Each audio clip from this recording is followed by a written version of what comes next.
10, 9, 8, 7, 6, 5, 4, 3, 2, 1, 0. Hello, my friends, and thank you so much for coming to spend part of your Good Friday with me. Today is Friday, March 29th of 2024, and a very happy Easter to those of you who celebrate. Easter will be on Sunday. Today is Good Friday.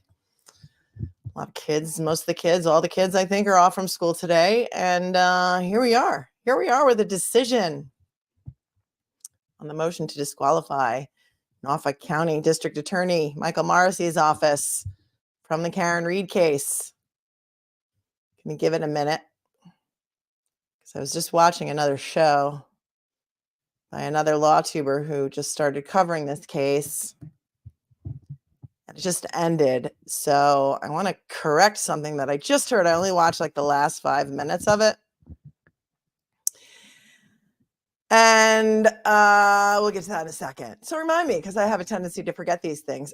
Funny enough, you know how I always say hello, and it's a Jerry Seinfeld reference. Well, last night was the 100th sold-out residency show of Billy Joel at Madison Square Garden, and guess who was there? Me, your girl. I was there, and Jerry Seinfeld came out to introduce Billy Joel, and it was pretty awesome because he said, you know, I'm from Long Island, Billy's from Long Island, we represent Long Island, we represent New York, and Billy is the soundtrack of our lives. He didn't say that exactly, something like that. If you follow me on Instagram, I posted the set list on my Instagram. It was incredible. Incredible. Sting also came out for a song or two with Billy Joel, and Billy Joel is the soundtrack of many of our lives. In fact, he played songs from all the decades, including the new song that I played on my members only that I had to cut out because they struck me on that one, the copyright infringement, even though it was just a members only stream. If you haven't listened to it, Billy Joel's new song is really amazing. And the YouTube video is also really amazing because it uses AI to age him. And it starts off when he's really young, and then it gets to him through the different decades, and it's got him singing this new song, and it's really, really cool. Love it. Love it, love it, love it. So that was pretty exciting. Apparently also last night in New York City, it was a very crazy night in New York City because President Biden, former President Obama, former President Clinton were all three at Radio City Music Hall at like a Lizzo show or something. Stephen Colbert was hosting some fundraiser, I guess, where tickets were going to up to like $500,000. And to see Lizzo and Stephen Colbert, and Leah Michelle, like I have no idea what that was about, except for it caused a traffic nightmare in New York City last night. While former President Trump and our New York Governor, Kathy Hochul, appeared at the wake of a fallen police officer here on Long Island. So it was quite an interesting day for traffic. Presidents, former presidents being all in the area, all on the same night as Billy Joel's 100th sold-out show, which was pretty cool. Pretty cool.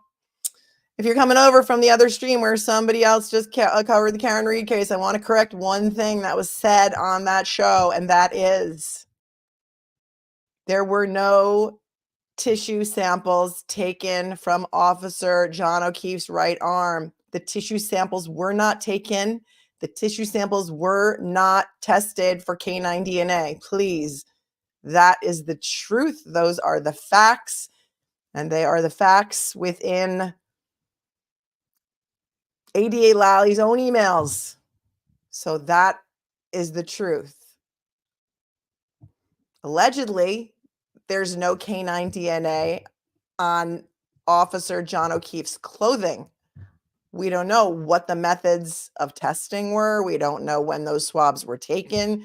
What we do know is that Officer O'Keefe's clothing was thrown in the back seat of Trooper Michael Proctor's car for a couple of weeks before they were turned into evidence and logged into evidence. And the chain of custody alone on that would make any good prosecutor shudder. So that'd be that. Those are the facts. And listen, I can't fault anybody who's just starting to cover this case, because this case has so many facts and so many twists and turns and so many misconceptions that anybody who's just starting to cover it is going to be just overwhelmed and inundated. So those are the facts as we know them. We've got about at least 40 hours of coverage under my belt, at least at this point, as opposed to Officer John O'Keefe's belt, which apparently went missing. So there's that. Love how I worked those little jokes in there, right? Yes. Curtis Mitchell was at the Rangers Avalanche game in Denver last night. Great game. Thought about you guys. Thank you so much. I hear it was a great game. I couldn't watch it, and I couldn't even get the score because there's no internet inside Madison Square Garden. But yeah, very good win. The Rangers go in the playoffs, so yay. I don't know what's up with your Bruins if they have clinched a playoff spot yet, but I know that you are playing tomorrow night, right?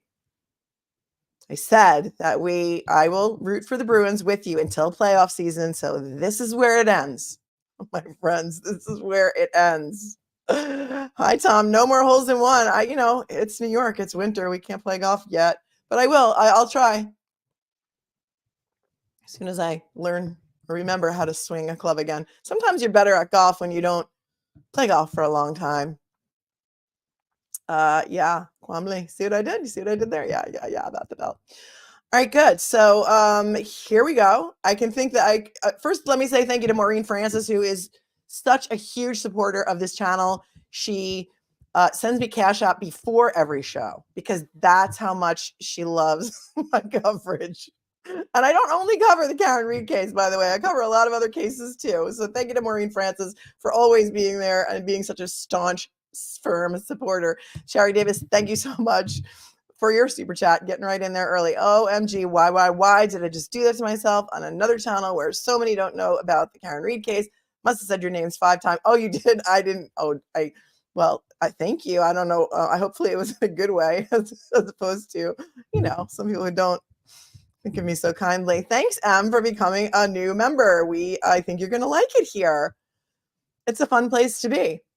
So I don't think any of us are surprised that Judge Cannoni has denied the motion to disqualify Michael Morrisey and his office from the Karen Read case, and has also declined to award sanctions in the form of dismissing the indictments. We're not surprised.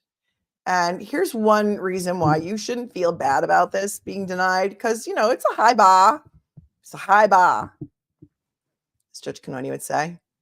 But also, listen, if Fannie Willis does not get disqualified in Fulton County, Georgia, after she hired her boyfriend to be the special prosecutor and paid him $600 and almost $50,000 in the course of a year and a half, and then he took her on lavish vacation. If Fannie Willis didn't get disqualified, shouldn't feel so bad in this case. That's all I'm going to say about that. But what is interesting about this decision, and we're going to read it together, it's about 11 pages. It's just as interesting what the judge chooses to address as what she chooses not to address. So keep that in mind, because it is interesting. Now, I put a little review for you in the link to this video description in the video description link, where I went over the original motion to disqualify as well as the response from the Commonwealth. All right, I'll stop with the Boston accent. I'm going to stop. And that stream was done all the way back on February 24th. So I've linked it in the description to this video, and I'm not going to go over the moving papers and the opposition at length here, except at the end when I'm going to remind you what was requested in the original Commonwealth papers that the judge did not even address.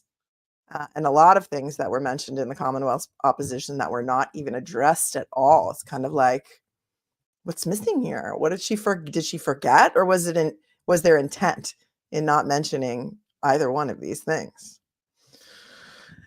So yeah, let's do it, shall we? We'll read the order save your questions because it's so hard for me to read the chat while I'm reading to you. So save your questions maybe until the end. And you always have such amazing comments, and you guys keep me laughing in the chat. So that is awesome. Hello, Rochelle Pranzo, Patronus Glow. It's nice to see you again. Scott Messerschmidt. These are my amazing moderators. I saw Little Cupcakes is here, and Black Rose is here. And I believe the other Scott is here. We have two Scotts. And my moderators are the best on YouTube. And listen, we're not going to tolerate the trash talk and all that other stuff that goes on other channels and some other channels who don't even have moderators at all. So be cool, be kind, be classy. It's easy. Those are the rules. No personal attacks, no foul language. I just don't do that. Thank you again also to my amazing viewer who tells me that she's so happy that her mom, who's 95 years old, has a place to watch true crime and coverage on the Karen Read case because I don't curse. So there's that. All right. Here we go. This is the order that was filed. Let me go back to my my court website. This was denied sometime yesterday evening, I do believe, because I remember I was already at Madison Square Garden when somebody texted me about it. So it was yesterday evening that I think the copy surfaced. I'm not sure when it was actually logged into the computer. This is the memorandum of decision and order on defendant's motion for sanctions and for disqualification of the Norfolk County District Attorney. Please don't mind my cursor. It is not a fly on your television screen. It is my cursor.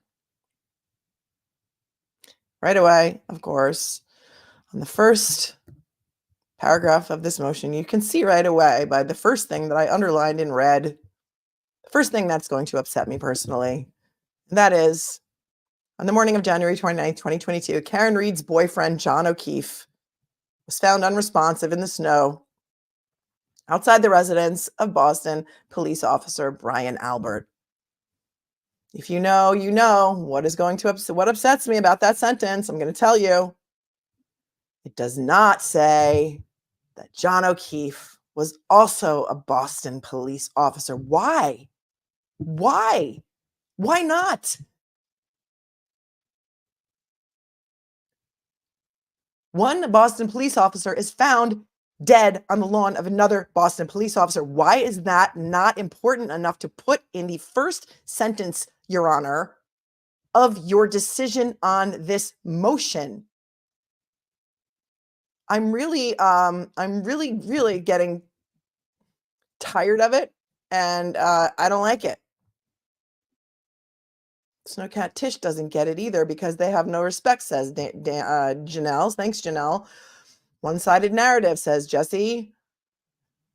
Kristen Pino says, such disrespect. I feel like they do it on purpose. I can understand that the Commonwealth does it because they don't want to put the importance on this case that it should have when a brother in blue is found dead or is killed. And I don't understand. Like I just told you in my opening monologue, former President Trump and the governor of New York, Kathy Hochul, showed up at a police officer's wake yesterday here on Long Island in Massapequa. They can't even address him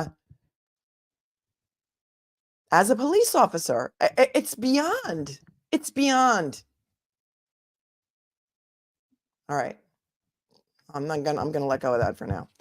The defendant was later indicted on charges of murder in the second degree, manslaughter while operating under the influence of alcohol, and leaving the scene of personal injury and death. The Commonwealth's theory is that the defendant struck O'Keefe with her vehicle outside Albert's residence and left him there. The defendant is pursuing a third-party culprit defense, arguing that one or more persons attending a social gathering at Albert's home killed O'Keefe, and that they, along with others, including the Canton and State Police, engaged in a cover-up of the crime. Claiming alleged prosecutorial misconduct by the Norfolk District Attorney Michael Morrisey, DA Morrisey, and the Norfolk District Attorney's Office, NDAO, the defendant now moves for dismissal of the indictments, or alternatively for disqualification of the NDAO from further investigation or prosecution of this matter. Because the court concludes that no egregious misconduct occurred that is reasonably or substantially likely to materially prejudice or interfere with the defendant's right to a fair trial, the court will deny the motion. And here's the discussion. And if you're just joining, I did post a link to the earlier stream that I did where we went over the motion papers and the opposition papers at length. So that is why we are not doing that again today. This is only the decision that came out yesterday by Judge Cannoni. Discussion. Defendant's arguments for dismissal and disqualification. The defendant advances two arguments in support of her motion. First, she contends that a video statement issued by DA Morrisey on August 25th, 2023, violated the Massachusetts Rules of Professional Conduct and her right to receive a fair trial. Second, she argues that the Norfolk District Attorney's Office failed to disclose information regarding an investigation by the U.S. Attorney's Office into the defendant's prosecution in violation of the rules of professional conduct pertaining to disclosure of exculpatory information. The defendant argues that these instances of misconduct warrant dismissal of the indictments or disqualification of the Norfolk District Attorney's Office. Okay, break from reading for a second to remind you, as we have been over several times before, but if you're just joining, you may not know this, that in addition to, when you become a lawyer, in addition to taking the bar exam, which is, I don't know, a 2-day exam, it was at the time that I took it 100 years ago, you also have to take an ethics test, and you must pass the ethics test in order to become an attorney, in order to be sworn in addition to passing the bar exam. Attorneys' ethical rules are called the rules of professional conduct. So when they say rules of professional conduct, that's what they're referring to, the ethical rules to which all attorneys are bound. The video statement that they are referring to here, we've watched at least once or twice on this channel. It's a video statement that I call the hostage video because it looks almost like DA Morrisey is reading a scripted statement and somebody's off camera holding up a weapon of some sort, saying, here's what you need to say. It was a video statement that he made in front of a bunch of law books that nobody even uses anymore because there's this thing called the internet where we do legal research. And it was something like 6 minutes long, and it was disseminated to all media. So it wasn't a live press conference. There were no reporters who were allowed to ask questions. It's a video that he produced, or his people produced, that he sent out to the media, didn't answer any questions, and put it out there in August of 2023, something like 25 days after the judge ruled that there would be no gag order in this case. We've analyzed it more than once on this channel. Number one, or little letter I, I'm not sure about the paragraph numbers here, but DA Morrisey's video statement. This case has generated significant media attention and public scrutiny in large part due to statements made to the media by defense counsel. Okay, I have to stop there. I have to stop there, don't I?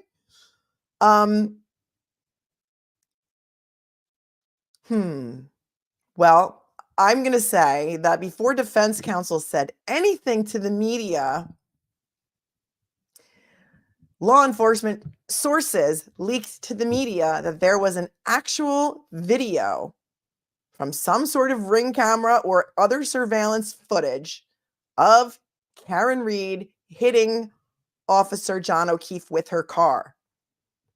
That was the initial media take on this because that's what the media was told by their law enforcement sources close to the investigation. That video does not exist.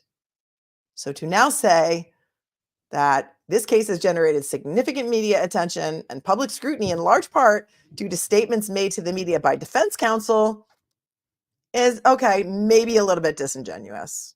But for purposes of this decision, that is what the judge says. On June 9th, 2023, the Commonwealth filed a motion to prohibit prejudicial extrajudicial statements of counsel, also known as a gag order, In compliance with Massachusetts Rules of Professional Conduct 3.6a, in response to multiple media statements by the defendant's counsel in which they accused witnesses of being involved in O'Keefe's death and engaging in a cover-up of the crime. The court issued a decision on the motion on July 25th, 2023, which will be referred to herein as Rule 3.6 decision. While the court acknowledged that the statements at issue were quote, arguably inflammatory and appear to have fueled much of the publicity in this case, end quote, it determined that they were generally in response to the accusations against the defendant, and that at that time, when the trial date had yet to be scheduled, an order limiting defense counsel's statements was unnecessary. In doing so, the court reminded defense counsel and the Commonwealth of their obligation to adhere to the rules of professional conduct. On August 22nd, 2023, ABC aired a Nightline news segment in which defense attorney Alan Jackson reiterated the defendant's theory of this case. That evidence was planted after the fact that O'Keefe was physically beaten and murdered in Albert's house and placed outside, and that there was a cover-up of the crime. According to attorney Jackson, O'Keefe's appearance in the autopsy photographs support his theory. On August 25th of 2023, DA Morrisey issued a public statement about the case. Okay, so it's 3 days after the Nightline segment aired. And about 30 days, July 25th, she said she ruled no gag order. And he puts this out on August 25th. On August 25th, 2023, DA Morrisey issued a public statement about the case. He began by stating that, quote, the harassment of witnesses in the murder prosecution of Karen Reed is absolutely baseless, end quote. See Commonwealth's exhibits. After discussing the evidence, DA Morrisey continued, and I'm going to read this to you instead of watching the video of the actual statement because this is only a piece. It's not the whole video, but go back and watch that other video that we did because that was, it's good. It's interesting stuff. After discussing the evidence, the DA Morrisey continued, quote, Jennifer McCabe, Matthew McCabe, Brian Albert, these people were not part of a conspiracy and certainly did not commit murder or any crime that night. They have been forthcoming with authorities, provided statements, and have not engaged in any cover-up. They are not suspects in any crime. They are merely witnesses in the case. To have them accused of murder is outrageous. To have them harassed and intimidated based on false narratives and accusations is wrong. They are witnesses doing what our justice system asks of them. Conspiracy theories are not evidence. The idea that multiple police departments, EMTs, fire personnel, the medical examiner, and the prosecuting agency are joined in or taken in by a vast conspiracy should be seen for what it is, completely contrary to the evidence and a desperate attempt to reassign guilt. Michael Proctor, the state police trooper being accused of planting evidence at 34 Fairview Road, was never at Fairview Road on the day of the incident. Proctor and his state police partner traveled together the entire day, while other officers were processing 34 Fairview. Trooper Proctor was not there and did not plant evidence at 34 Fairview Road. In addition to having no opportunity to plant evidence, as has been suggested, Trooper Proctor would have no motive to do so. Trooper Proctor had no close personal relationship with any of the parties involved in the investigation, had no conflict, and had no reason to step out of the investigation. Every suggestion to the contrary is a lie. This should all be seen for what it is, and not used as a pretext to attack and harass others. That's the end of the quoting of his statement. But you and I both know there are reports, official police reports, that confirm that Michael Proctor was indeed at 34 Fairview Road on the date of the incident, as he calls it. And we now know that Trooper Proctor testified in front of the federal grand jury, which is investigating this investigation. For those of you who are just joining or just new to this case, Trooper Proctor testified in front of the federal grand jury that he lied to the state grand jury by minimizing his relationships with these witnesses to which Morrisey refers in this statement. And this is also now known to the judge because she just issued this decision yesterday. Back to the papers.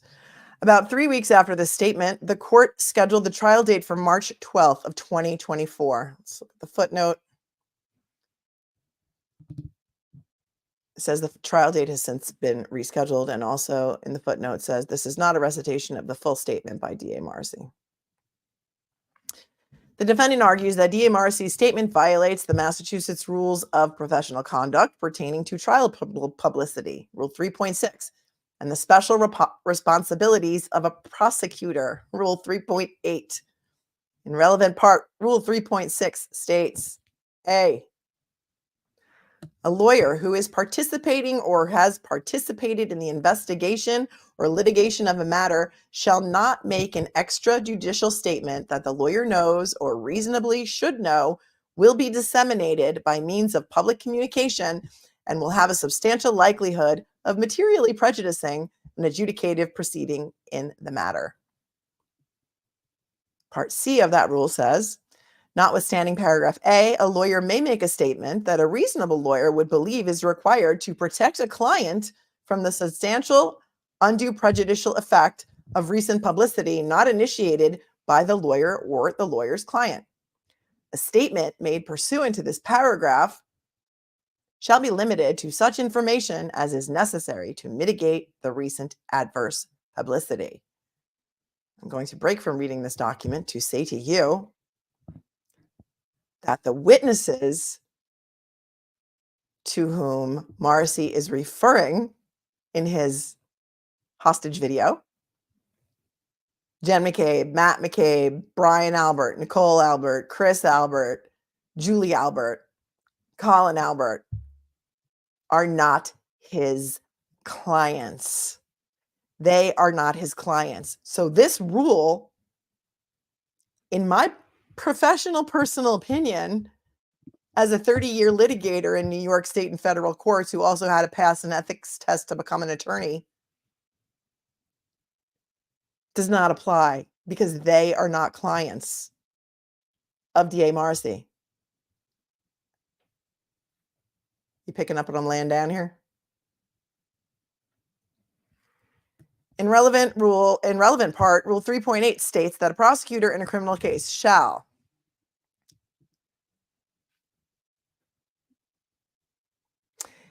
F, except for statements that are necessary to inform the public of the nature and extent of the prosecutor's action and that serve a legitimate law enforcement purpose. 1, refrain from making extrajudicial comments that have a substantial likelihood of heightening public condemnation of the accused and from making an extrajudicial statement that the prosecutor would be prohibited from making under Rule 3.6 or this rule. And take reasonable steps to prevent investigators, law enforcement personnel, employees, or other persons assisting or associated with the prosecutor in a criminal case from making an extrajudicial statement that the prosecutor would be prohibited from making under Rule 0.6 or this rule. And if your head is spinning just from listening to that, so is mine. It's almost like they word these rules intentionally to make them confusing, but I think we can figure out what it means. While DA Morrisey's statement, when viewed as a whole, appears intended to both rebut defense counsel's accusations in the Nightline interview using evidence from the investigation and to prevent further witness harassment, some of his comments are clearly inconsistent with the rules of professional conduct. In particular, his comments about witnesses that relate to their credibility are the type of extrajudicial statements that are more likely to have a prejudicial effect on the proceeding. I'm going to break from this document for a second to tell you that the judge is saying that what he did is an ethical violation. Right here. Some of his comments are clearly inconsistent with the rules of professional conduct. AKA, it was an ethical violation to talk about the witness's credibility.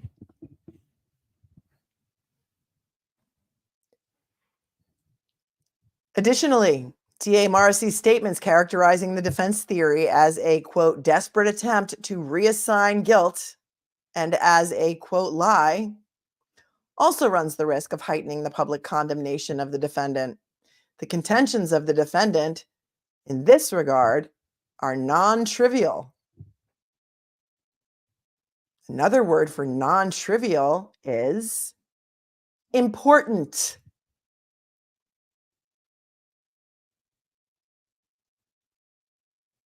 The contentions of the defendant in this regard are non-trivial.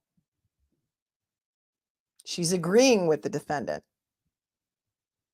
in this argument, but still won't be enough. Won't be enough. However, the court finds dismissal of the indictments is not warranted. Absent egregious misconduct, or at least a serious threat of prejudice, the remedy of dismissal infringes too severely on the public interest in bringing guilty persons to justice.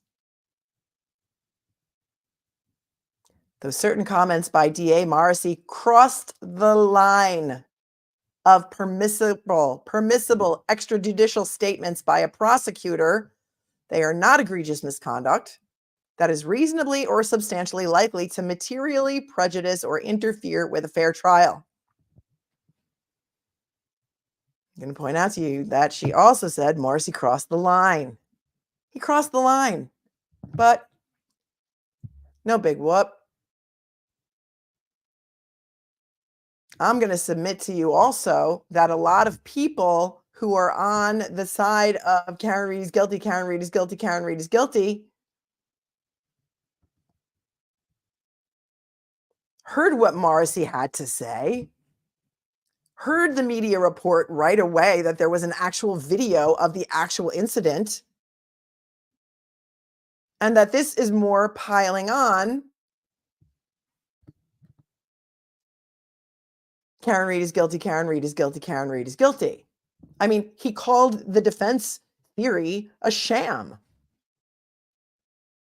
He misstated facts that Trooper Proctor never went to 34 Fairview on the date of the accident. He outright said that all of the people that we mentioned had nothing to do with this. How does he know? That is something for a jury to decide. And he's taking that away from the jury by making these statements as a hired, elected, I should say, public official in Norfolk County. And he's run up unopposed for however many terms he's been in office. I think he's been your Norfolk County District Attorney since something like 2010. Correct me if I'm wrong.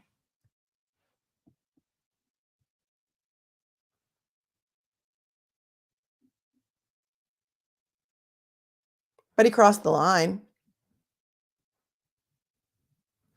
Much like the defendant's statements addressed in the Rule 3.6 decision, DA Morrisey's August 25th, 2023 statement occurred before a trial date was scheduled and is less likely to materially prejudice the proceedings, citing the restatement third of the law governing lawyers from the year 2000, which says, quote, a statement made long before a jury is to be selected presents less risk than the same statement made in the heat of intense public media publicity about an imminent or ongoing proceeding. Breaking again from the document to say that when you're citing a case from the turn of the century, which is the year 2000, before the internet really even existed, I'm going to submit to you that we live in a different time now because everything lives forever on the internet. So it really doesn't matter as far as I'm concerned, or as far as the law should be concerned, about when he made this statement, because everyone is still going to be talking about it right up until the day that the jury is picked and throughout the trial that this statement was made, because it is out there forever. Like I tell my children, just because you think you delete something on the internet doesn't mean it's gone forever. And it's not gone forever because it's still on YouTube. You can still find it.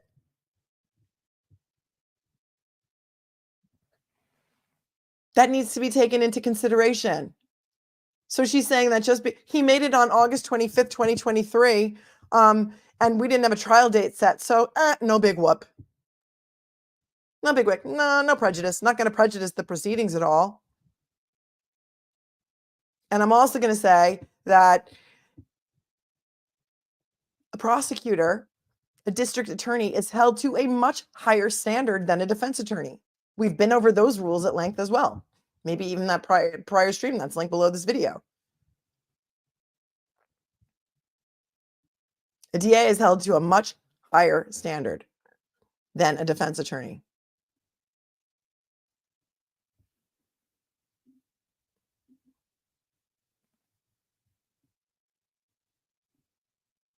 Let's see what this, a statement made long before a jury is selected presents less risk than the same statement made in the heat of intense media publicity about an imminent or ongoing proceeding. This is an ongoing proceeding.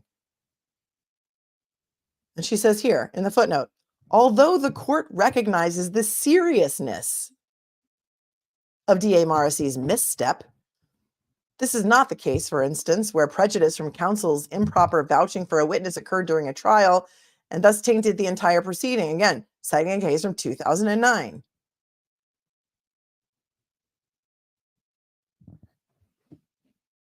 We are living in a different time. It's 2024.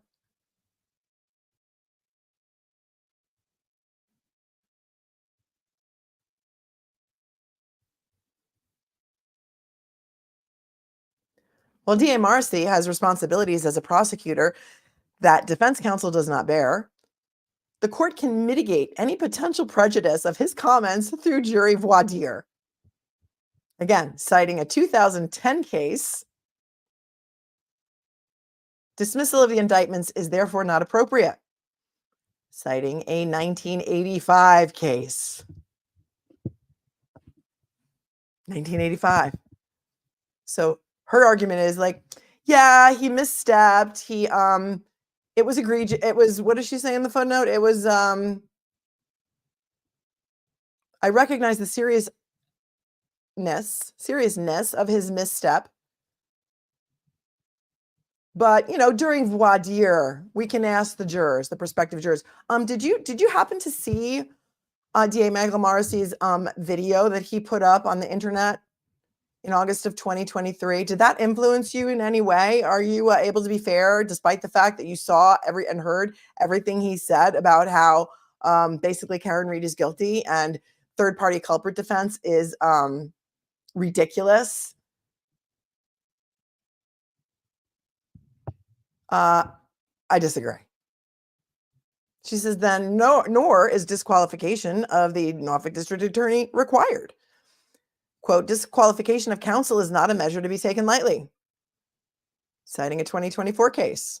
There's something at least a little more recent. It's only appropriate where an attorney's continued participation as counsel taints the legal system or the trial of the cause before it. That's a case from 1979. Complete disqualification of an entire district attorney's office, moreover, is highly unusual, as we saw in the Fonnie Willis case.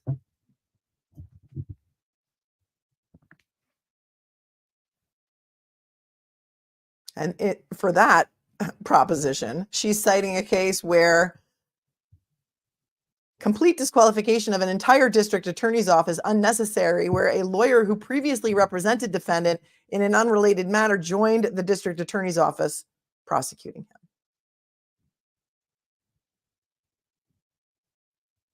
That's apples and oranges here, as far as I'm concerned.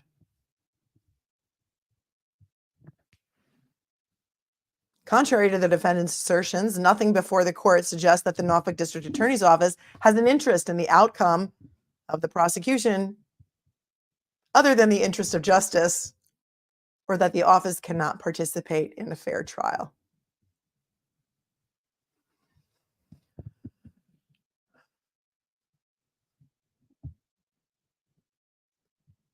While DA Morrisey's statement undoubtedly reflected poor judgment. Now we're going to throw poor judgment on the pile in addition to everything else that she's already said. Serious misstep, poor judgment. There's no apparent conflict within the Norfolk District Attorney's Office such that its continued participation in this case would taint the legal system or the trial.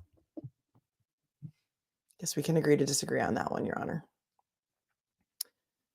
Next, disclosure of federal investigation. In November of 2022, the U.S. Attorney's Office began an investigation into the death of O'Keefe and prosecution of the defendant. On May 9th, 2023, the Norfolk District Attorney's Office wrote a letter to the U.S. Attorney's Office regarding the issuance of a federal grand jury subpoenas to at least 2 witnesses to the Commonwealth's investigation into the death of John O'Keefe. The letter stated that the Norfolk District Attorney's Office had a constitutional duty to provide the defendant with exculpatory evidence, and that to fulfill that duty, it was requesting discovery of all statements of witnesses to investigators and the grand jury. The letter further stated that the Norfolk District Attorney's Office had a duty under Massachusetts Rule of Criminal Procedure 14 to notify defendant when it became aware such statements exist. The Norfolk District Attorney's Office acknowledged that it was, quote, unaware of the parameters of the federal activity, end quote, but willing to file for protective orders to fulfill its constitutional and state disclosure duties. Break for a second to tell you that we did do a whole entire stream on all of these letters, explaining them, reading them, going through them. I should link that video below as well, in case you want to go back and review it, or in case you're new to this case and you don't have any idea what they're talking about here. On May 18th of 2023, DA Morrisey wrote a letter to the Office of Professional Responsibility at the U.S. Department of Justice, requesting that the U.S. Attorney's Office investigation be examined by the Office of Professional Responsibility or transferred to another office without history of conflict, bias, and abuse of prosecutorial discretion. He went on to talk about how Rachel Rollins hated him and how another disgruntled employee in the office hated him and they were all against him and you need to transfer this to another office. That was a fun stream. Back to the document. The letter stated that the Norfolk District Attorney's Office learned of the federal investigation approximately 3 weeks ago when multiple state witnesses were contacted by the FBI and received subpoenas to appear before a federal grand jury. DA Morrisey further wrote that the Norfolk District Attorney's Office had communicated with the U.S. Attorney's Office that it was trying to comply with its discovery obligations to the defendant, but that the U.S. Attorney's Office had offered the opinion that, quote, you can't turn over information that you don't have, end quote. The Norfolk District Attorney's Office, however, had confirmed that witnesses had testified and was again requesting it be provided with information so it could fulfill its discovery obligations. Break for 1 second to tell you that at the hearing, was it yesterday, the day before, we have learned that the District Attorney's Office still has not turned over basic discovery, including DNA results of this alleged hair that they found on the bumper. So that they were squawking in May of 2023 that they needed to know what the feds had immediately because they needed to turn it over because they have all of these obligations to turn over discovery and they're freaking out. Yeah, again, just a little disingenuous. I'm trying to watch the chat on my phone because I have it on full screen. Yeah, I hear what you guys are saying. We're going to get to your comments in a second because we're almost done with this. The Norfolk District Attorney's Office, however, had confirmed that witnesses had testified and was requesting it be provided with information so it could fulfill its discovery obligations. On June 1, 2023, the OPR responded to the May 18th letter, declining to take any action. On June 12th, the U.S. Attorney's Office responded to the May 9th letter, saying that it had no issue with the Norfolk District Attorney's Office of advising defense about the contact between the U.S. Attorney's Office and the Norfolk District Attorney's Office if disclosure was warranted, and that it would be back in touch as circumstances dictate. So keep that in mind. As of June of 2023, the U.S. Attorney's Office is saying, we don't mind if you tell defense counsel that we're investigating. That's cool. You can totally tell them. And although Norfolk District Attorney's Office was so aware of its discovery obligations, they chose not to tell defense counsel that. But they argue it doesn't really matter because we know that they knew. We now know that they knew then. See what I'm saying? On October 12th of 2023, the Norfolk District Attorney's Office sent another letter to the U.S. Attorney's Office, notifying the U.S. Attorney's Office that a trial date had been set and that the Norfolk District Attorney's Office was again requesting, to the extent they may exist, statements made to investigators and grand jury minutes to fulfill its mandatory discovery obligations. On December 4th, 2023, the Norfolk District Attorney's Office provided the defendant with the letters exchanged between them and federal offices between May of 2023 and November of 2023. The notice of discovery indicated that the Norfolk District Attorney's Office had not received any information about the parameters of the federal investigation or confirmed what witnesses had testified before the federal grand jury. However, breaking for 1 second, we know about all the meetings that the Norfolk District Attorney's Office had with all of the witnesses that were called to testify, subpoenaed to testify before the federal grand jury, because even Lally, after a sudden memory lapse in court the other day at the hearing, who didn't recall any of these meetings, suddenly remembered that they were phone calls where he was just advising them about harassment and Rule 17 motions. And there seems to be a decision on that motion for the notes of those meetings, and I'm not sure. I haven't seen the decision of the motion, but I'll go over that with you. If anybody has a copy of that decision, let me know. On February 21 of 2024, the Commonwealth and the defendant received approximately 3,000 pages of confidential materials pertaining to the investigation conducted by the U.S. Attorney's Office. The materials were produced in accordance with a protective order.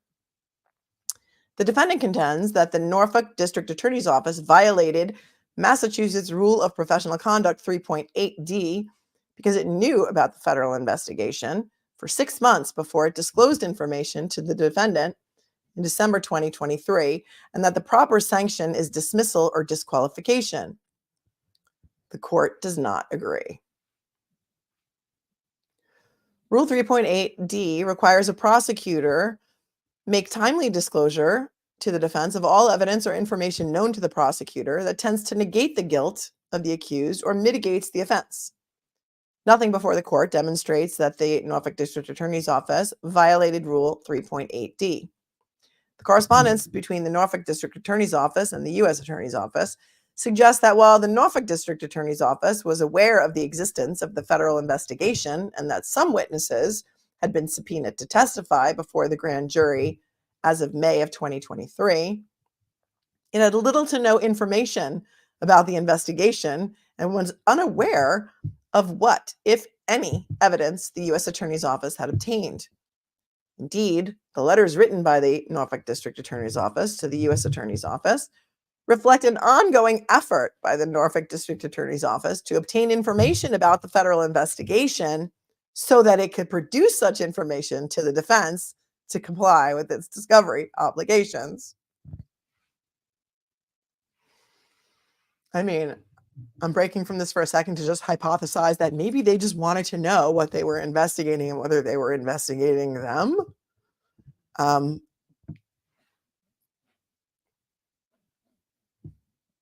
say you? The existence of the federal investigation alone was not evidence or information known to the prosecutor that tends to negate the guilt of the accused or mitigates the offense. Citing the Massachusetts Rule of Professional Conduct 3.8D. Why else would they be investigating the investigation if not for some potentially nefarious conduct? Just a guess. Even if information as to the existence of the federal investigation was exculpatory, the defendant has not demonstrated to the court that the delay in disclosure prejudiced the defendant such that dismissal or disqualification is warranted. Indeed, on May 3rd of 2023, Attorney Jackson stated in this court that, quote, "It has been reported that the federal authorities have now gotten involved in the circumstances surrounding this case and have impaneled a federal grand jury to investigate some of these circumstances," end quote. The defendant had the same information that the Commonwealth had in May of 2023, that a federal investigation was ongoing and witnesses had been subpoenaed to testify before a grand jury. When the U.S. Attorney's Office finally did release information it had obtained during its investigation, it did so to both parties at the same time. Accordingly, any delay in disclosure by the Norfolk District Attorney's Office does not require the drastic sanction of dismissal or disqualification. Footnote 4. The defendant also contends that when the Norfolk District Attorney's Office disclosed the existence of the federal investigation, it misrepresented that it was unaware what witnesses had testified before the grand jury. Even if the Norfolk District Attorney's Office had such knowledge, the defendant has not shown how that misrepresentation prejudiced her right to a fair trial. Well,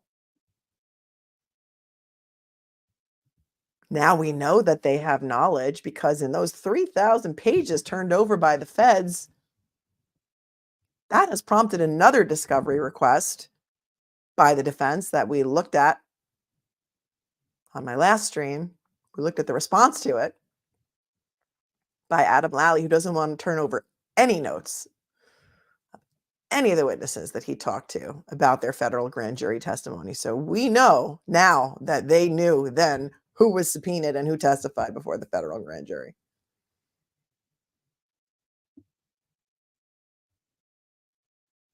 Let's just go to the chat for a second, see how you guys are doing.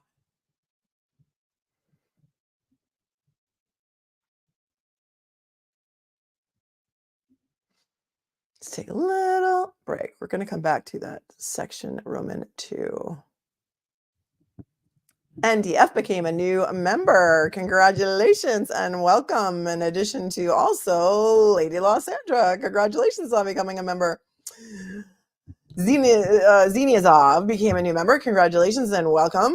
Jennifer Jansen, thanks for your super chat. New member here. Love your breakdowns. Also love your STS visit. Thank you. Agree 100% on NYPD, Jonathan Diller, and lack of respect from certain politicians. Thank you.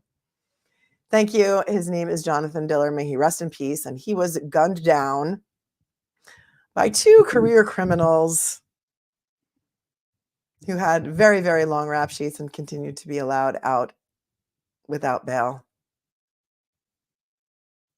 And if you know, you know, because I've been covering the case also, Jennifer, in case you don't know, if you're new here, of the Babylon body parts and the Amityville butchers, as I call them, 4 people who dismembered 2 people, corpses, and apparently dismembering a corpse in New York is not a violent felony. So all 4 of them are walking around out of jail without bail with ankle monitors on, and please come back to court soon.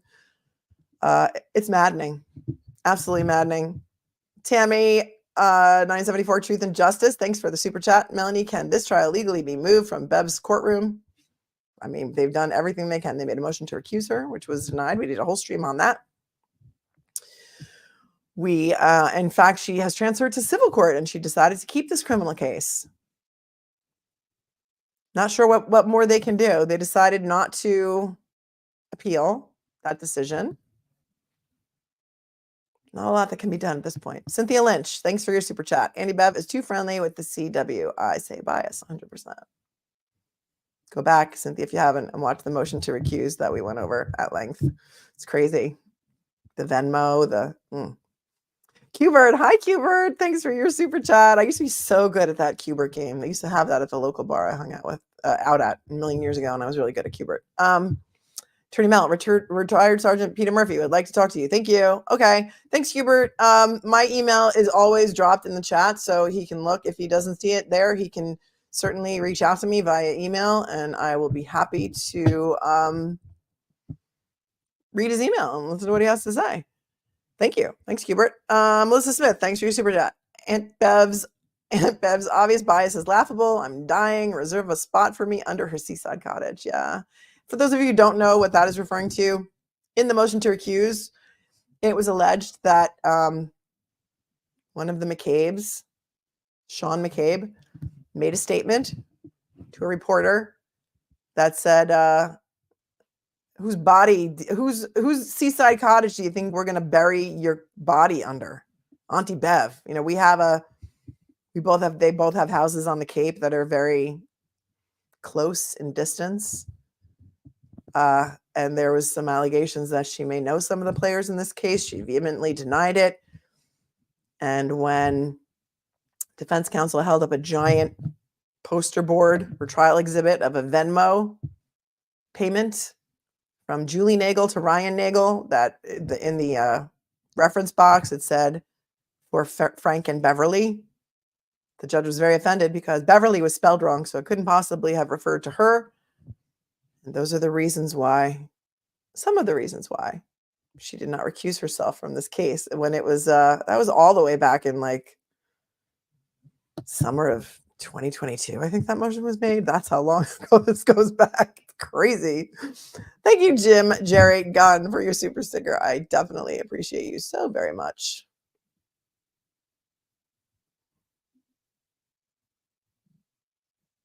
Yeah, this is on the motion to recuse. John Monaco says she had to take a recess, then came back and decided she had never heard of these people. That was a good stream, and that was a crazy, crazy town. Olivia says their houses are so close in the same town in the Cape that they share the same private beach. Yeah, same beach access. Crazy. Frank is her husband. Yes. And also, and this is something that I've been thinking about a lot. Olivia says Bev's justification that because the defense expressed awareness of the federal investigation in May, this somehow absolves them of their discovery and Brady obligation of disclosure, huh? Yeah. Yeah, because apparently they really didn't know anything. According to those letters, they didn't know anything. Who knows what it says in their notes, right? Crazy. What I found was also crazy. Remind me about this.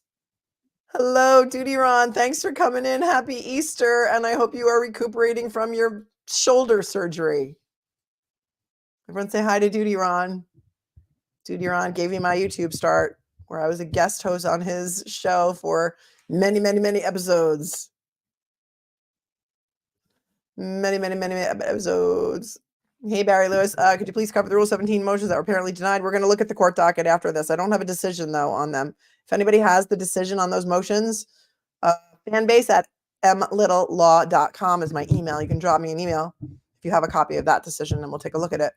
But after this is over, after we go finish this decision, I want to get back to talking about Judge Cannoni's potential recusal motion, and something that was not brought up in that motion that I was curious about why it was not brought up in that motion, because it is an actual fact as opposed to being speculation that, you know, Sean McCabe might have lied about his relationship to her. Crazy. All right. Next section is conduct of counsel and extrajudicial statements. In their opposition to defendant's motion, the Commonwealth has renewed its request to impose an order restricting extrajudicial statements or extrajudicial dissemination of evidence until a verdict is returned.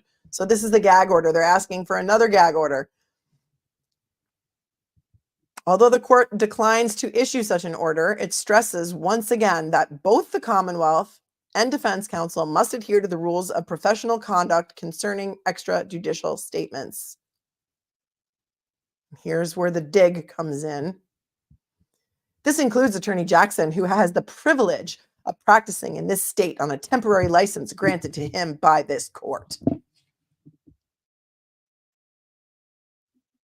Better check your privilege, AJ. You better check that privilege. I'm sure he hopes he never sets foot in the Massachusetts courtroom again. I don't know. I'm just saying. Privilege. What do you think about the privilege, my friends? Oh, dude, you're on. I just saw that you gifted 10 memberships. Thank you. That is awfully very so sweet, kind, and generous of you. In order to be gifted a membership, you have to be participating in the chat. You have to enable gifts, and then YouTube randomly gives them out. I don't have any control over who gets them, but congratulations to those of you who got them. And thank you to Duty Ron for his, as always, generosity.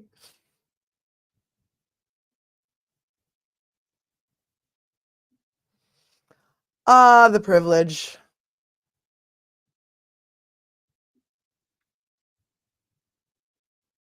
In addition to counsel's out-of-court conduct. Okay, I want to point out here where this apostrophe is. In addition to counsel's. Some people on Twitter seem to have a problem with punctuation, but this is referring to both sides. Counsel's, apostrophe, meaning all counsels. Not just Michael Morrisey and Adam Lally and the prosecution, the Commonwealth, but also the defense attorneys, Yannetti and Jackson. In addition to counsel's out-of-court conduct, the court also reminds counsel of their legal and ethical obligations while appearing in this court. For example, it is unacceptable for counsel to misrepresent or distort facts in impounded documents, to file and argue a motion without required supporting documentation, and to fail to comply with the orders of this court, all of which have happened in this case. And I would argue that they've happened on both sides of this case. I've heard a lot about that John O'Keefe hair on the bumper, which hasn't even been confirmed by the DNA because the DNA is not back yet. The trial is now imminent, and the court will not tolerate actions by counsel which waste the court's time and resources or violate the rules. Order. For the foregoing reasons, the defendant's motion for sanctions and for disqualification of the Norfolk County District Attorney is denied. Love, Judge Beverly Canone. XOXO. PS. Told you so.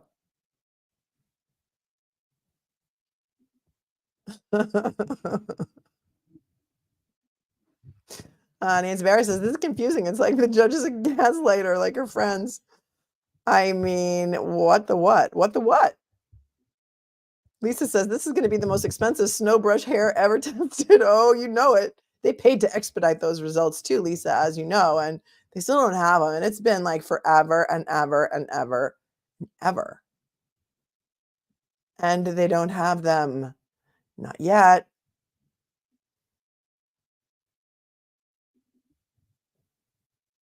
But in addition to what she said in this decision is what she did not say.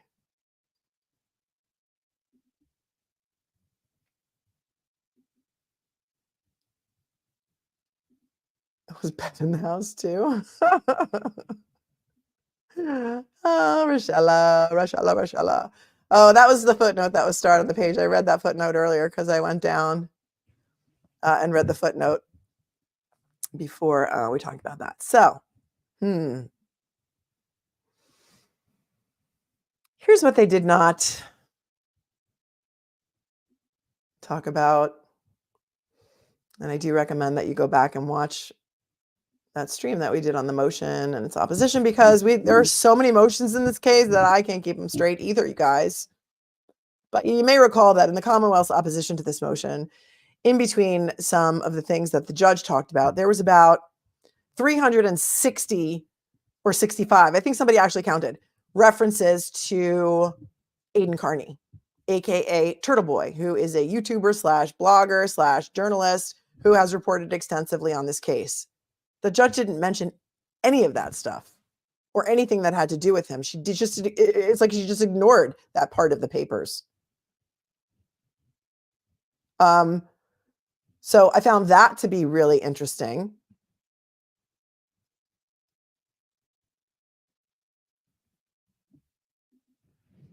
Oh, Libby said, yes, I did a tweet on that. Haha, you did? Today? can't even keep up. You know, I don't look at Twitter. Sometimes I do. So here's something else that the judge did not even address. And it's part of the relief that the Commonwealth requested. So she addressed the fact that they asked for a gag order, but she did not address this. So I'm going to pull this up again because I find it to be so important that it might outrage you. We are outraged. I am outraged. Maybe we should make a t-shirt of that. We are outraged, hey? If you know, you know. This is the Commonwealth opposition to this motion. And here's the final two paragraphs of their opposition. And this is what they asked for.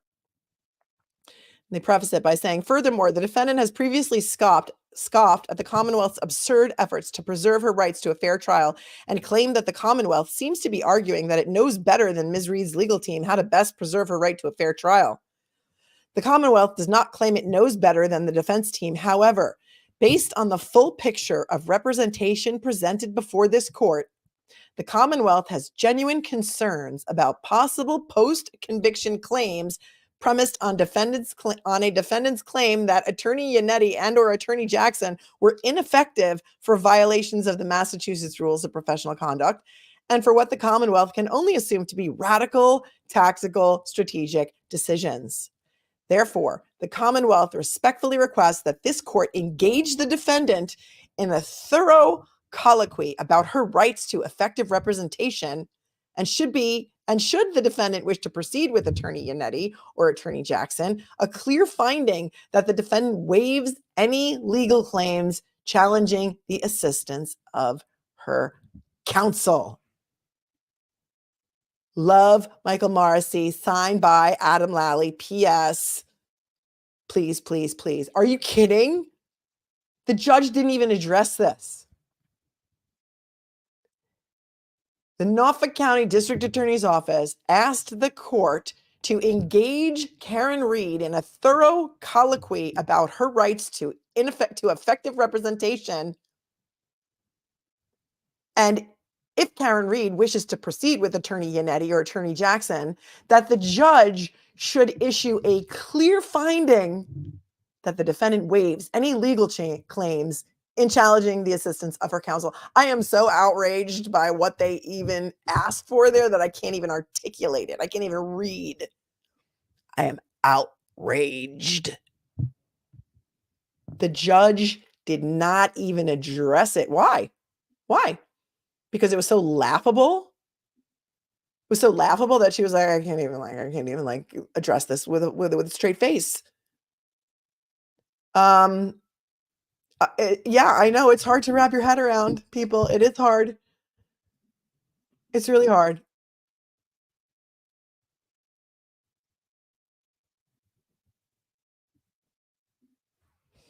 Jim Jerry Gunn, thanks for your another super chat. New York City used to be a nice place to visit. I know it did. It's listen, I can't say that I'm necessarily against like the legalization of marijuana, but the city smells absolutely disgusting. Like it's gross. Like it doesn't smell like, the weed that you used to smoke in college 100 years ago that smelled like like a plant. Like this is overwhelming skunk everywhere. It is foul. It's foul. I mean, a lot of other issues with New York City too. The cleanliness, the safety, the subways, the random attacks on people. It's shocking. But thank you. Yes, I agree with you. I agree. Let's come back to you guys and see what say you.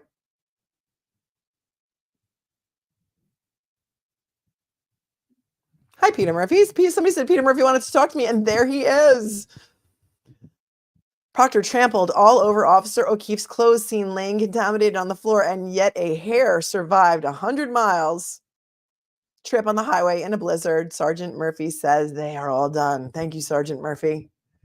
Sergeant Murphy, being the voice of reason. I mean, and it's insane, right? In a blizzard, She drove to Dighton, and then they towed her car back from Dighton, and then a couple days later, they towed it over to the, I guess, state police barracks where it probably should have been towed to begin with. But yeah, all this stuff. And also, didn't they also say there's glass on the bumper and fragments of taillight also survived this blizzardy tow truck? It strains credulity. I have merch. It strains credulity.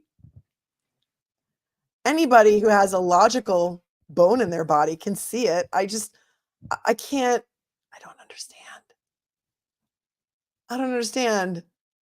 Thank you, Tommy Bernhard podcast, for your for the super chat. New merch. If the taillight didn't hit, you must acquit.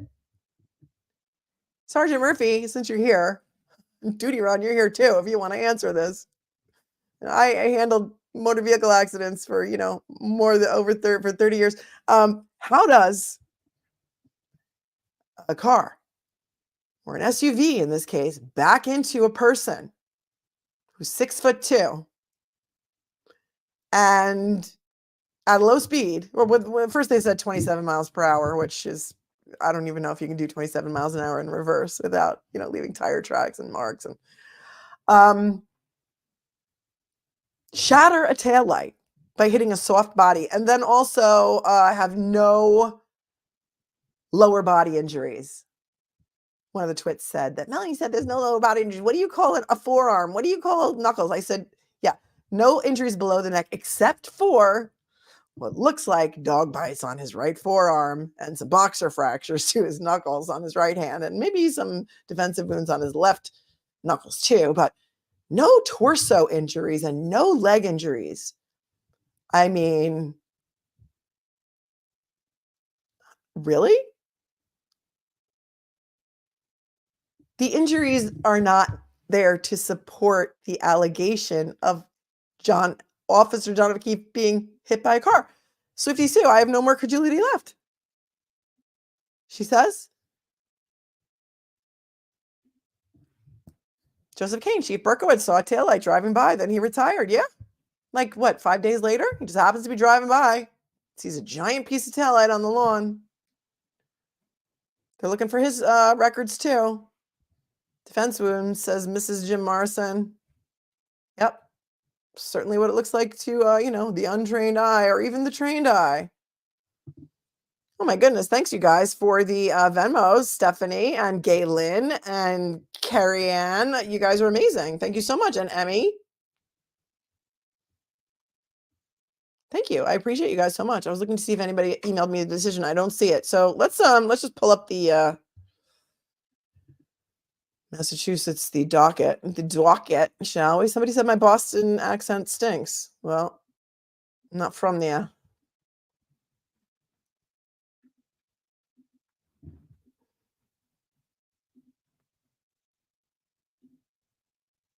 Here's the docket, March 29th of 2024. So here it says, defendant's motion for order pursuant to Massachusetts Rule of Criminal Procedure 17. Defendant's motion is denied. But there's more than one Rule 17 motion. I remember there were two. There were one had Berkowitz involved and one had Higgins involved, right? So that's denied. It says the order and decision on defendant's motion to compel production of notes, reports, memoranda, and logs is so ordered. So that usually means, in my neck of the woods in New York, if it's so ordered, that she's granting the motion to get the notes, reports, memoranda of all of those meetings that Lally had with all the witnesses prior to their grand jury testimony and their state grand jury testimony. The order for the one that we just read is denied. We read that. So somebody filed an opposition to defendant's motion for Rule 17. Remember when the hearing happened, she gave the attorneys for the third parties an opportunity to respond in writing because they had not yet been served with the motion. So there are so many Rule 17 motions right now that are pending. There's a couple of new ones that were filed the other day. And then this one may be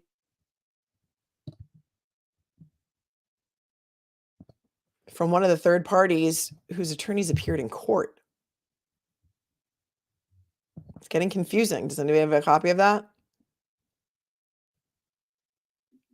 Yeah, 263 documents, says Sherry Davis. I'm still in shock from a troll all over for me spitting out facts I learned on this channel. Yeah, well, everyone thinks people the trolls think I'm lying. I'm lying. Okay, so somebody says, Mandy, hi Mandy. I think it was Kevin Albert's communications with Higgins. You think that's the part that was denied?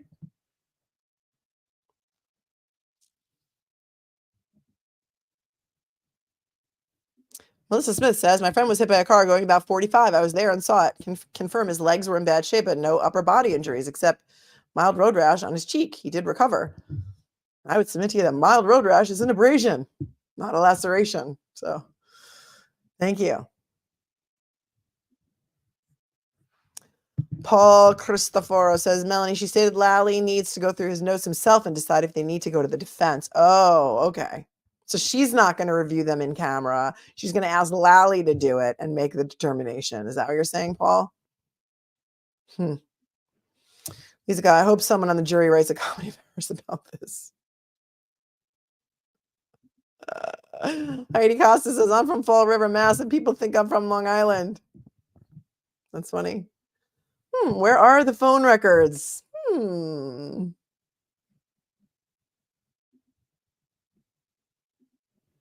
Kate says, can you provide a link to the court documents? Kate, you can find a lot of them on Twitter or Reddit. And Boston 25 has a link to a bunch of them. I think you might have to subscribe to whatever that website is called, Scribed or Scribd or whatever. A lot of them are under seal, so we can't get them. But everything that we've been able to get our hands on, we've been over on this channel.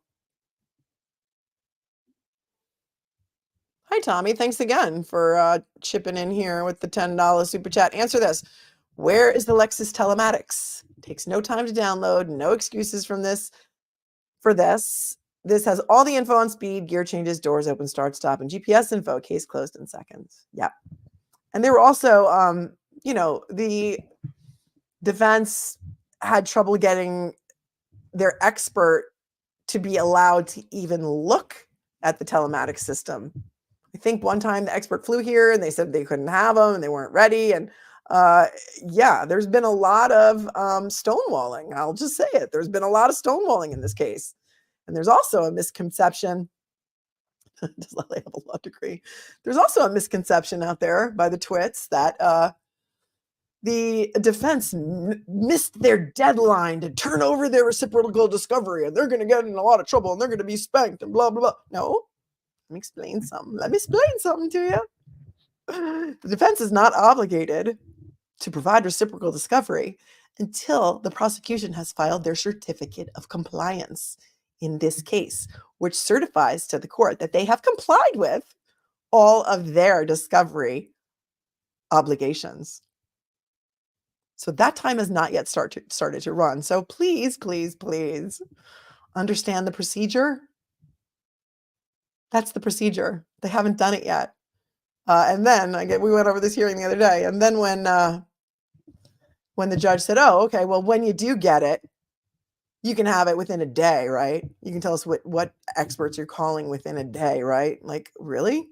It's taken them more than 2 years to give us the basics, and you're going to make us give you our expert reports within a day of them turning over that stuff. It is mind numbing, my friends. It's not mind numbing.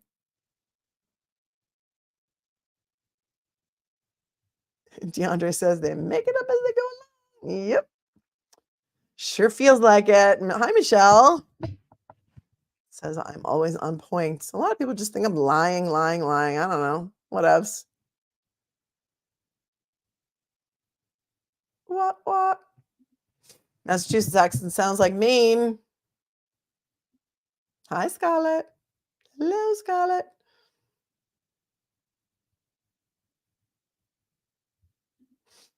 From McGowan, there was documentation stating there was no information in that confirming the vehicle moved. There was documentation stating that there was no information in that confirming the vehicle moved. I don't know what you're trying to say, Robin. John says, you say stonewalling, I say shenanigans, you say tomato, I say tomato.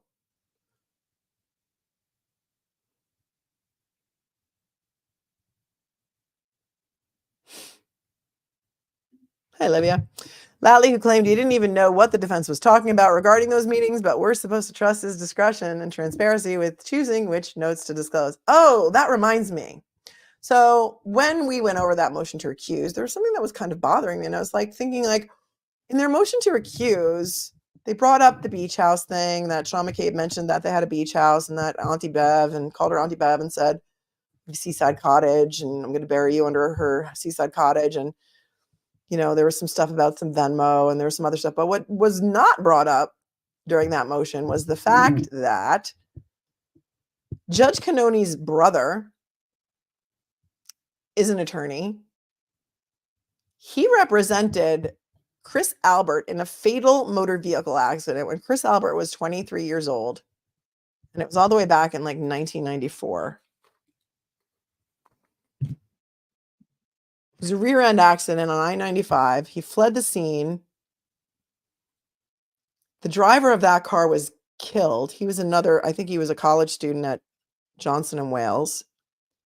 He was killed. The passenger survived. Chris Albert fled the scene.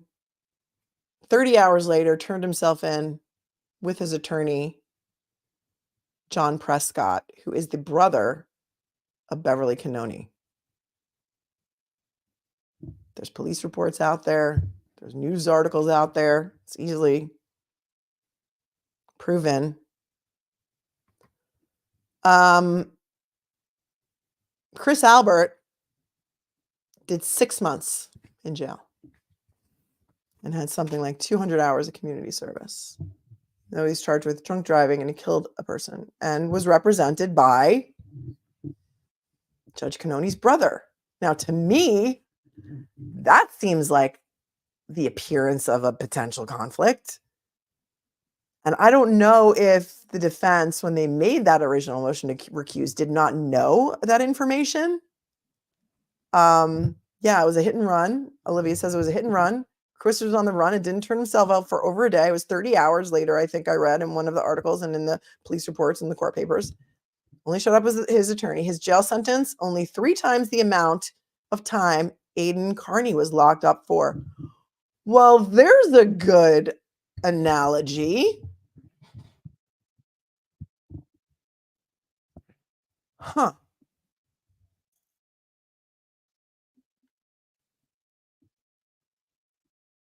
People are saying no way. A lot of people did not know this information.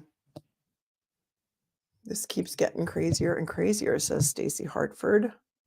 Unbelievable, says True Crime Kangaroo. Yeah, apparently their family grew up in Quincy. Her dad, also John Prescott Sr., he was a famous, I think he was a prosecutor, and then he was a defense attorney. No, it was not the judge's father. It was her brother. They have the same name, though. They're both John Prescott. There was a senior and a junior. That's my understanding. Darcy says that's conflict. Kevin C. all sobered up. Yeah, so here's the thing, right? You can't use it as a shield and a sword. It's hard to prove someone was drunk driving 30 hours later. It's also hard to prove someone's drunk driving when you take their blood the next morning, subject to a section hold. Because you don't know what happened in between the time of the incident and the time that the person turns themselves in, as in Chris Albert's case. So there was a guilty plea in that case. There was no trial. But, you know, it's this is a place where, and people are like, oh, it's so impossible. Everyone would have to be involved in this conspiracy.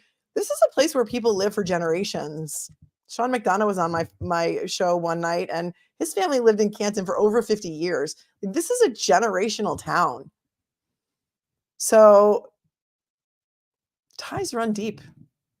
Thank you, Emmy, for gifting 5 memberships. I appreciate you so much.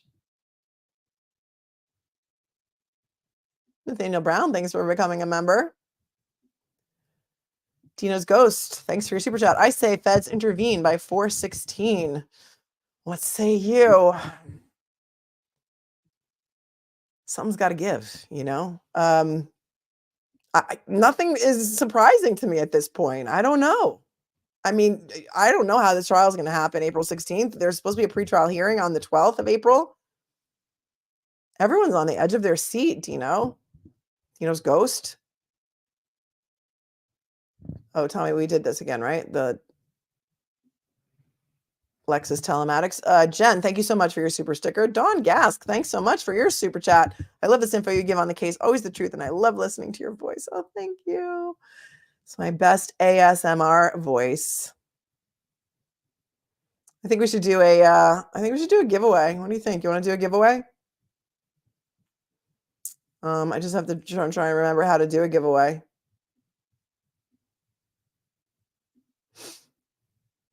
So give me a second. Talk amongst yourselves. Badges, protect the badges at all costs. Bev and Marcy grew up together in Quincy. Bev's brother, age-wise, likely graduated with Marcy. Deep dive, anyone? Somebody reached out to me and said, you know what? I'm not even going to say it. I don't want to get anybody in trouble. Let's just say that the Alberts, there are 6 boys in that family, right? And they all went to Canton High School, and a lot of people worshiped them, really worshiped them. So there's that. I don't know if I have any Canton locals that can verify that have been living there for a very, very long time.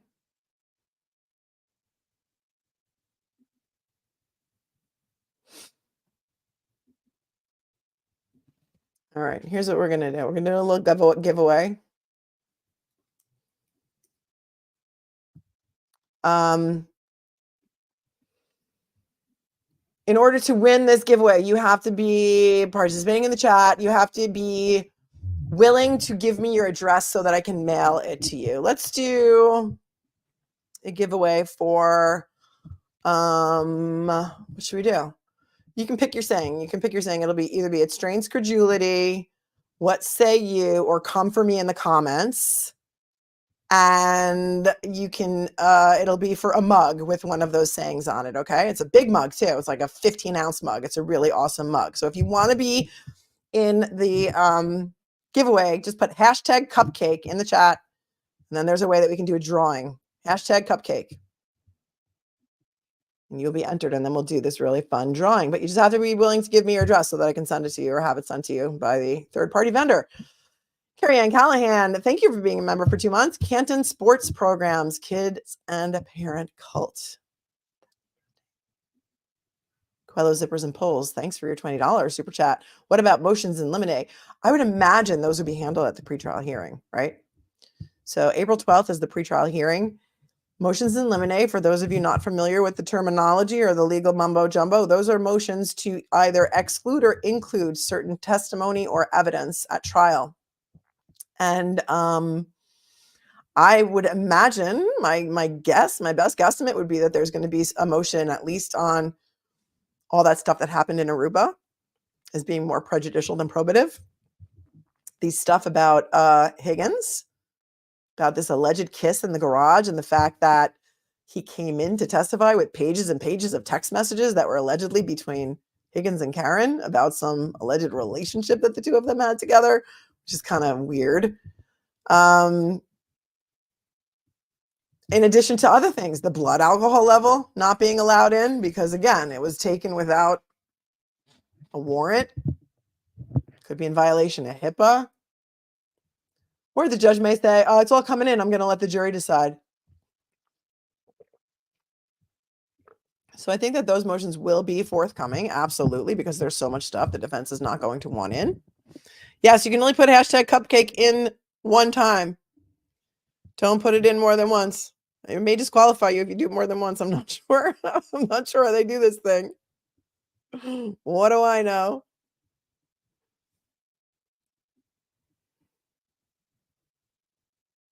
Yeah, the blood alcohol content was opined. Correct. They extrapolated that back. And the extrapolation is ridiculous because it's like, oh, well, my opinion is that it could be anywhere between 0.13 and 0.29 back at the time of the incident, which is a bit ridiculous. That's way too wide of a range.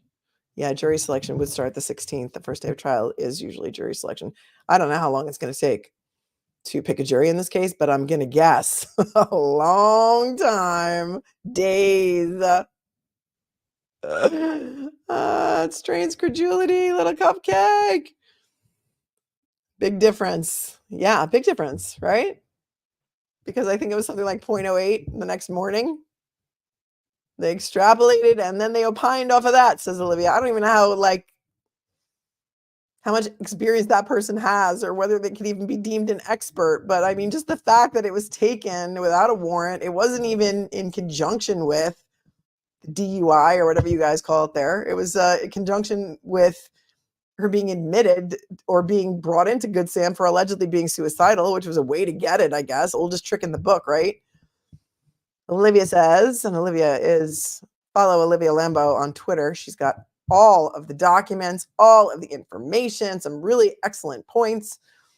Says, I think feds will intervene right after a jury is impaneled, aka when jeopardy attaches, and they'll indict then. Force the hand of the DA.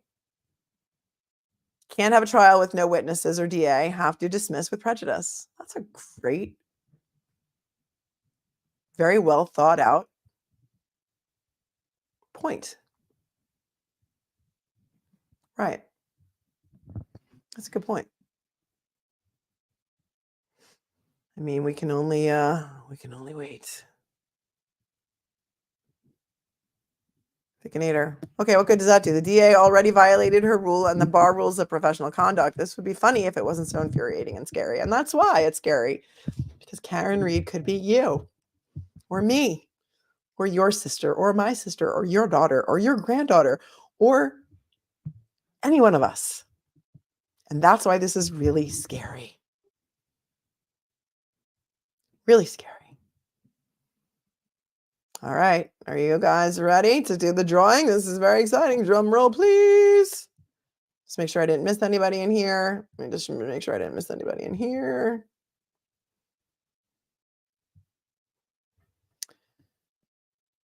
You guys, I thank you so much. Best moderators on YouTube, best viewers on YouTube. You guys are unbelievable. All right. This is how we do it. Oh, how about P. Diddy? Do you guys want me to cover P. Diddy? Are you following this? Or the Nickelodeon scandal? That's pretty crazy too. So let's get some more likes. Thank you, Sherry Davis. Let's get some more likes before we do the drawing here. Little Jeannie, I grew up in Dorchester and my whole family grew up in Quincy. Auntie Bev and Michael Morrisey know each other. Thank you so much. Very well. That's not even the question here. It's like, does she know? I mean, I get that she would know him. They're running the same circles and in the same profession, but it's like, does she know the Alberts? Does she know the McCabe's? Does she know Julie and Ryan Nagel? Hashtag cupcake, golly gee, if you want to win a mug with the saying of your choosing. You can choose from estranged credulity, what say you, or come for me in the comments, which I like to say. All right, let's see how many people we have so far. We only have 206. We got 1,400 people, only 206 people. All right, in the drawing. All right, you guys have a pretty good chance of winning. You have to be just willing to give me your 500 feet is going to be an issue. Yeah, there's no decision on that yet that I could see. That buffer zone situation. Yeah, Texas Sunshine says, heck, if I just found my boyfriend dead, I would be tempted to drink a bottle of Grey Goose. I've been saying that all along. You can't extrapolate back when you don't know what happened after she went home. Right? All right, here we go. I'm going to put it up on the screen. All right, 212. Get your last hashtag cupcakes in. I'm going to give you 2 more minutes or 1 more second. 1 more second, I mean. Hello, Linda Vergata. I don't have a P.O. box. Thank you, Stephanie. I don't have a P.O. box. How do you even get a P.O. box? But thank you, Stephanie, for your super chat and for wanting to send me something. That's really nice of you. Hearing on April 4th for the buffer zone. All right, April 4th. So we have a new date, Mama Bug. Thank you for that. And I got to write that down. April 4th, 4-4 buffer zone. Massachusetts, your right to freedom of speech is under attack. It's under attack. So this whole thing about the buffer zone of 500 feet and no free Karen Reed t-shirts, no justice for JJ buttons, no signs, it's insane. I saw a really good stream on it the other day, and I'm trying to remember who covered it, and I can't remember now, but it was somebody who was ranting about this motion, had never seen anything like it in his life. It was another lawyer, and I can't remember who. All right, you ready? 229 people. And here we go.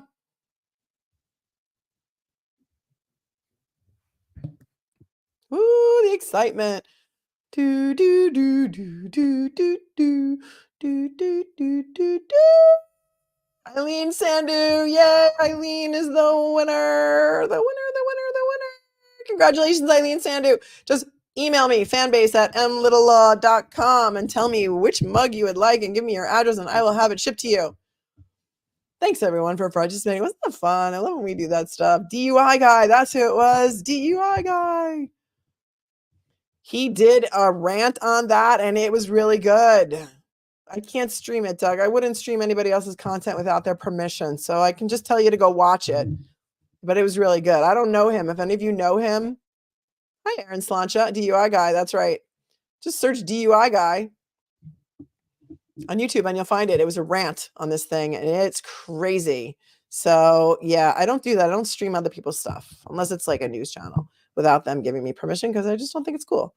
I wouldn't want people doing that to me, so I don't do that to them. Thank you, Joey. Just saying, for your 20 beans. Melanie, can you speak to Bev ignoring DA Morrisey giving his statement defending all the witnesses in a third-party culprit case where those witnesses are the third-party culprits in her defense? Well, she didn't ignore it. She addressed it in her motion, in her decision. She just said that she didn't think it rose to the level of having him disqualified.